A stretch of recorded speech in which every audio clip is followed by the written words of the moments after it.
السلام عليكم واحلى متابعين في الدنيا، عاملين ايه يا جماعه؟ يا رب تبقوا بخير. رجعنا لكم تاني للوصفات بتاعتنا، والنهارده بقى هنعمل لكم وصفه بالفراخ فيها قيمه غذائيه جامده جدا جدا جدا. نقول بسم الله الرحمن الرحيم ونروح نشوف ايه مقادير الوصفه بتاعتنا وايه اللي هنشتغل بيه الوصفه.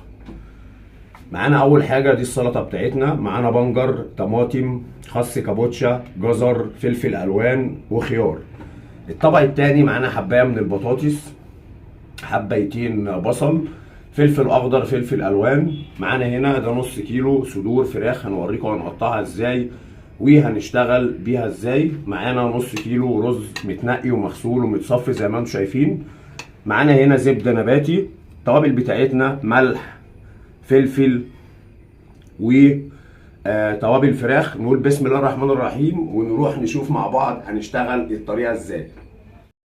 هنقول بسم الله. بقى اول حاجه هنقطعها البطاطس بتاعتنا، اوريكم هنقطعها ازاي اهو يا جماعه كده الصوابع، وهوريكم بعد كده هتبقى كيبسات صغيره كده اهو،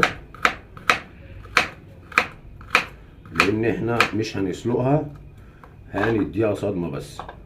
نقطع بالشكل ده كده اهو، مش تاخد معانا وقت ومش تاخد معانا، انا اللي يعني ايه مخليها رقيقه كده عشان ما تاخدش وقت معانا في السوا. وهتجربوا الطريقه دي ان شاء الله تعجبكم وتغيير زي ما احنا شايفين كده، مش تاخد معانا اي وقت خالص. نحاول نقطع ديت نصين كده من غير ما نعور ايدنا. واهم حاجه زي ما قلت لكم قبل كده يا جماعه، السكينه بتاعتنا تكون حاميه، ونخلي بالنا على صوابعنا واحنا بنقطع. نكمل بقى تقطيع البطاطس. ادي البصل بتاعنا، البطاطس كده قطعناها. نقطع البصل بتاعنا بالشكل ده كده. خلص بقى معاكم البصل، وهروح اشغل النار على الطاسه تسخن، عشان اول حاجه هنزل بيها البصل لغايه ما ياخد لون. البصلايه التانيه هعمل بصلايه ونص، واخلي النص دوت للسلطه، عشان لازم قلت لكم البصل بيظبط نسبه الانسولين في الجسم في طبق السلطه. والبنجر فيه قيمه غذائيه عاليه يا جماعه، بيعالج انيميا الدم زي ما احنا عارفين. نروح بقى نولع مع بعض الطاسه بتاعتنا يا جماعه. ننزل بقى بحته الزبده كده بسم الله، نغطي ايدنا. وولعت الحله التانيه اللي جنبها دي على الرز، ننزل بردك بحته الزبده مدام شغلنا البوتاجاز، وحته هنا والطبق على الحوض. واهم حاجه الطاسه بتاعتنا تبقى سخنه زي ما انتم شايفين كده. هنقول بسم الله. اول حاجه هننزل بيها البصل بتاعنا، احنا عايزينه بس ياخد يا جماعه لون، ياخد لون، لان احنا عايزين نحتفظ بالقيمه الغذائيه بتاعته، مش عايزين نحرقه. يعني دقيقتين كده بالظبط تقليب كده زي ما احنا بنقلب.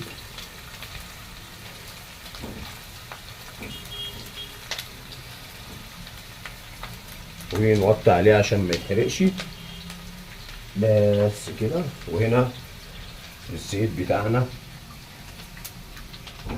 او الزبده النباتي ادحت. هنجيب الرز بسم الله،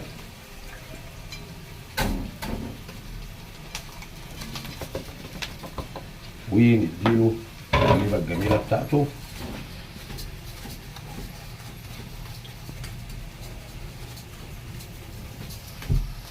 سيبه بس شويه يسخن كده زي ما احنا عارفين، او يفلفل بلغه الست المصريه في المطبخ. ونرجع لكم تاني مع بعض. نقول بسم الله الرحمن الرحيم. الميه بتاعتنا سخنت اهي. بصوا يا جماعه، يعني الميه تبقى فوق الرز بمقدار نص عقله صباع، نص عقله ايه صباع. ندي التقليبه بتاعتنا، ما نقعدش نقلب في الرز كتير عشان ما يعجنش. اهي التقليبه اهي. بصوا الميه بتاعتنا يا جماعه نص عقله صباع بالظبط. اوطي عليه شمعه خالص خالص، ونسيبه يتشرب على راحته. بس كده، ونغطي عليه. وادي شكل البطاطس بتاعتنا خلاص قربت تخش في السوا. نروح بقى نحضر مع بعض البانيه بتاعنا واوريكم هنقطعه ازاي ونعمل السلطه مع بعض. البانيه بتاعنا اهو هقطع كده، واهم حاجه زي ما قلت لكم السكينه تبقى حاميه، السكينه تبقى حاميه. طبعا دي كده هنشيلها بس ملهاش اي لازمه معانا. دي برضه يا جماعه يعني ايه تعتبر وجبه موفره وفيها قيمه غذائيه كويسه، بدل ما نعمل البانيه سليم كده هيبقى جميل معانا وليه طعم. وهتجربوها وان شاء الله اشوف كومنتاتكم وتعليقاتكم، عايزين اكله معينه اي حاجه معينه مع بعض ان شاء الله فيها، واعمل لكم وجبات شتويه كويسه. والناس اللي عايزه تزيد في الوزن اللي كانت مكلماني اعمل لكم شويه حاجات كويسه بالبطاطس وبالبطاطا، واعمل لكم حلويات نسبه السكر فيها معقول برضك ينفع ياكل منها الناس اللي مش عايزه تزيد في الوزن قوي. وان شاء الله الدنيا تبقى تمام. اكمل تقطيع البانيه وارجع لكم مع بعض. نقول بسم الله الرحمن الرحيم. بصوا يا جماعه لون البطاطس بقى تحفه، يعني تعتبر البطاطس دي كده بطاطس سوتيه يا جماعه، هي تبقى مستويه وكل حاجه ودايبه في البق بس سوتيه. نقول بسم الله الرحمن الرحيم وهننزل بالبانيه بتاعنا وهنعلي النار سنه صغيره عشان البانيه بتاعنا يبتدي ياخد لون، وبعد كده هنغطي عليهم. واخر حاجه هننزل بيها الفلفل الالوان بتاعنا، عشان عارفين طبعا ان الفلفل بيبقى زي برزنتيشن كده وبياخدش وقت في السوا. بس كده تقليبتين هنغطي بقى عليها ونسيبها تستوي. بس قبل ما نغطي عليها هننزل بالتوابل بتاعتنا. بسم الله. فلفل اسمر، الملح بتاعنا، ولو عوزنا بعد كده بعد ما الاكله تخلص توابل، حد حابب ملح زياده الكلام دوت ينفع نحط، لكن لو مملحه قوي مش هينفع نعالجها يا جماعه، لان انا هسيبها تنزل ميتها منها فيها. طبعا البلانشه بتاعتنا يا جماعه انا عامل ناحيه للخضار وناحيه للحمه. انا كده كده غسلتها ودي الناحيه بتاعت الخضار. هنقول بسم الله الرحمن الرحيم. وده الخضار اللي هيبقى في الشاورما بتاعتنا او صدور الفراخ البانيه او المسمى اللي انتوا عايزين تسموه للاكله. احنا بنعمل ابتكارات يا جماعه وبنجرب الحاجه على نفسنا، وبديكوا قيمه غذائيه كويسه ولا اكتر ولا اقل. ما بقولكوش انا خبير تغذيه ولا الكلام دوت، بس في يعني مثل او حكمه البيان على المعلم. العقل السليم في الجسم السليم، زي ما انتوا بتبقوا شايفيني كده. مفيش بطن، مفيش دهون، مفيش ترهلات. طبعا دوت بيرجع ليه يعني التمرين يا جماعه ده عامل مساعد. اهم حاجه الوجبات اللي بناكلها والتمرين يكون صح. هنكمل بقيه الفلفل دوت وارجع لكم بقى وانا بقطع طبق السلطه، عشان طبق السلطه ده هيبقى طبق سلطه عالمي.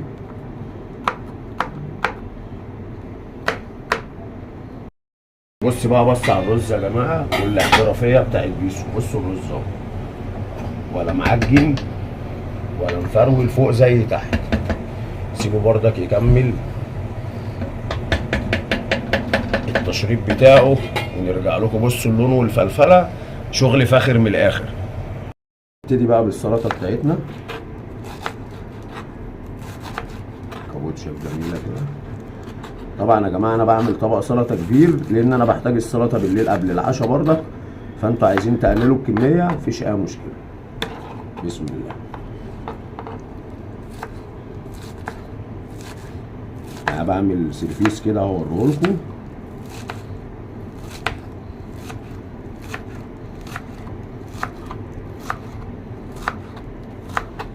في حته هنا ما اتقطعتش كويس اهي، عشان ايه التقطيعه كلها تبقى واحد. ادي السيرفيس بتاعه اهو عشان نروح بعيد.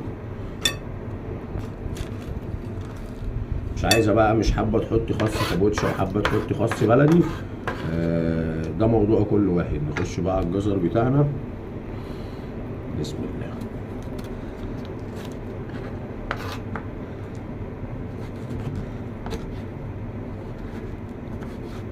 انا بحب السكينه ده يا جماعه عشان صغيره، وبتبقى مملوكه معايا في التقطيع، ومعصم ايدي بيبقى مرتاح معاها.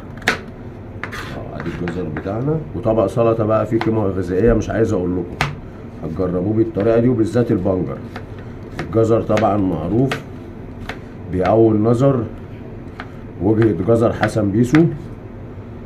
خش بعد كده خيار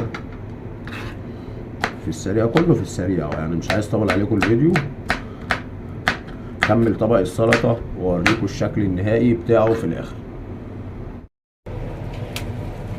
ننزل بقى باخر حاجه. بصوا يا جماعه كده استوت وما اتهرتش، البطاطس محتفظه بالقيمه الغذائيه بتاعتها، ونفس القصه الفراخ.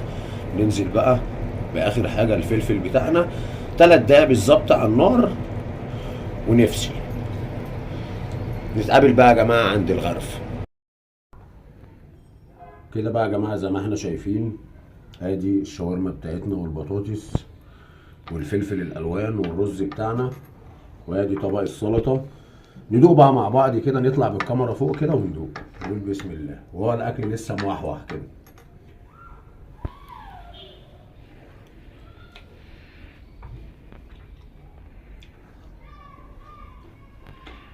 هدوق تاني من حلاوته والله، هدوق تاني مش عشان انا اللي طبخه.